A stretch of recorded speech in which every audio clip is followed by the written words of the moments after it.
பாரதி கல்வி நிறுவனங்களில் பயிலும் மாணவ மாணவிகளின் கனிவான கவனத்திற்கு. அன்புடன் உங்கள் ஆசிரியர் பேசுகிறேன். இன்றைய உலகில் அலைபேசி நம் வாழ்வின் அத்தியாவசியமான கருவி.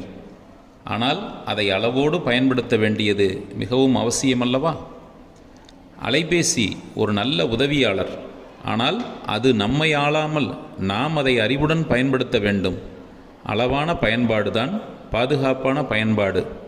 அதை ஒட்டி சில நல்ல அறிவுரைகளை உங்களோடு பகிர்ந்து கொள்ள விளைகிறேன். அன்பானவர்களே, படிக்கிற வயது என்பது உங்கள் எதிர்காலத்தை உருவாக்குகிற பொன்னான பருவம். இந்த வயதில் கல்வி, ஒழுக்கம், நல்ல பழக்க வழக்கங்கள் ஆகியவற்றில்தான் உங்கள் முழு கவனமும் இருக்க வேண்டும். அலைபேசி எப்போதாவது சில கல்வி செயல்பாடுகளுக்கு உதவலாம். தனிப்பட்ட முறையில் தொடர்ந்து அதை பயன்படுத்துவது உங்களுக்கு அவசியமில்லையே. அதிகப்படியான அலைபேசி பயன்பாடு படிப்பில் கவனச்சிதறல், நேர விரயம், தூக்கமின்மை, மன அழுத்தம் போன்ற பல்வேறு பிரச்சனைகளை உண்டு பண்ணுமே. படிக்கும் நேரத்தை நீங்கள் அலைபேசிக்காக அல்ல, புத்தகங்களுக்காக ஒதுக்க வேண்டும். கல்விக்கு தேவையான தகவல்களை பெற்றோர் அல்லது ஆசிரியர்களின் வழிகாட்டுதலோடு நீங்கள் பயன்படுத்தி பெற்றுக்கொள்ளலாம். சமூக வலைதளங்கள், ஆன்லைன் விளையாட்டுகள், தேவையற்ற இணைய பயன்பாட்டிலிருந்து முழுவதுமாக நீங்கள் விலகி இருப்பது நல்லது. பெற்றோர் கூறுகிற ஒழுக்க விதிகளையும் பள்ளியினுடைய நடைமுறைகளையும் மதித்து நடக்க பழகிக்கொள்ளுங்கள். ஏன் இத்தனை அறிவுரைகள் என்று கேட்கிறீர்களா? காரணம் இருக்கிறது. அலைபேசியை தவறாக பயன்படுத்துவதால் ஏற்படும் பாதிப்புகள், சில உண்மை சம்பவங்களை நாங்கள் நாள்தோறும் பார்த்து வருகிறோம். அதனால்தான் இந்த விழிப்புணர்வு செய்தி. ஒரு மாணவர் தினமும் பல மணி நேரம் ஆன்லைன் விளையாட்டிலும் சமூக வலைதளங்களிலும் நேரத்தை செலவிட்டதால் படிப்பில் கவனம் குறைந்து, ஆர்வம் குறைந்து அவர் தேர்விலே தோல்வி அடைந்ததை நாங்கள் பார்த்திருக்கிறோம்.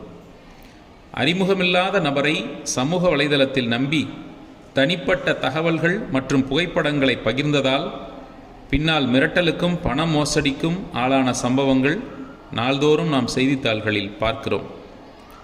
தனிப்பட்ட புகைப்படங்கள் மற்றும் வீடியோக்களை பாதுகாப்பின்றி பகிர்ந்தால், பெண் பிள்ளைகளுக்கு அனுமதியின்றி பிறரிடம் பகிர்ந்ததனால் மனவேதனைக்கு உள்ளான பல சம்பவங்கள் நாட்டில் நாள்தோறும் நிகழ்கிறது. நடந்து செல்லும் போதும் வாகனம் ஓட்டும் போதும் அலைபேசியை பயன்படுத்துவதால் கவனம் சிதறி விபத்துகள் ஏற்படுவதாக புள்ளி விவரங்கள் சொல்லுகிறது. அலைபேசியில் அதிக நேரம் நீங்கள் செலவிட்டால் தூக்கமின்மை வரலாம். மன அழுத்தம், பதற்றம், குடும்ப உறவுகளில் விரிசல் போன்ற பல்வேறு பிரச்சனைகள் ஏற்படலாம். ஒரு தவறான கிளிக் வாழ்நாள் முழுவதும் வருத்தத்தை தரலாம். என் அன்பு பிள்ளைகளே, ஒரு சரியான முடிவு வாழ்நாள் முழுவதும் வெற்றியை தருமல்லவா? நினைவில் கொள்ளுங்கள், படிக்கும் வயதில் உங்கள் சிறந்த நண்பன் அலைபேசி அல்ல, புத்தகம்தான். இன்று கல்வியில் நீங்கள் செலுத்தும் கவனமே நாளை உங்களுடைய வெற்றியை நிர்ணயிக்கும். உங்கள் பாதுகாப்பு உங்கள் கைகளில்தான் உள்ளது. சிந்தித்து செயல்படுங்கள். சந்தேகம் ஏற்பட்டால் தயங்காமல் பெரியவர்களின் உதவியை நாடுங்கள். உங்கள் புகைப்படங்கள், வீடியோக்கள், தனிப்பட்ட தகவல்களை அறிமுகமில்லாதவர்களோடு பகிர்ந்து கொள்ளாதீர்கள். சமூக வலைதளங்களில் வரும் நண்பர் அழைப்புகளை ஏற்பதற்கு முன்பாக சிந்தியுங்கள். உங்கள் கடவுச்சொல் மற்றும் OTP போன்ற இரகசிய தகவல்களை யாரிடமும் பகிர வேண்டாம். யாராவது இணையத்திலோ அல்லது அலைபேசியிலோ உங்களை தொந்தரவு செய்தால் பயப்படாமல் உடனடியாக பெற்றோர் அல்லது ஆசிரியருக்கு தெரிவிக்க. அறிமுகமில்லாத நபர்களை நேரில் சந்திக்க ஒருபோதும் சம்மதிக்காதீர்கள். இரவு நேரங்களில் அதிக நேரம் அலைபேசியை பயன்படுத்தாமல் போதிய தூக்கத்தை பெறுங்கள். பிறரின் மரியாதையையும் உங்கள் சுயமரியாதையையும் காக்கும் வகையில் இணையதளத்தை எப்போதும் பயன்படுத்துங்கள். அலைபேசி உங்கள் கையில் இருக்கட்டும். உங்கள் வாழ்க்கை அலைபேசியின் கைகளில் போய்விடக்கூடாது. நல்ல பழக்கங்கள் நல்ல எதிர்காலத்தை உருவாக்கும். அறிவோடும் பொறுப்போடும் அலைபேசியை பயன்படுத்தி சிறந்த மாணவர்களாக வளர வாழ்த்துகள். நிறைவாக பெற்றோருக்கு ஒரு வேண்டுகோள். உங்கள் கண்காணிப்பின்றி உங்கள் பிள்ளைகள் செல்போன் பயன்படுத்த அனுமதிக்காதீங்க. புரிதலுக்கு நன்றி.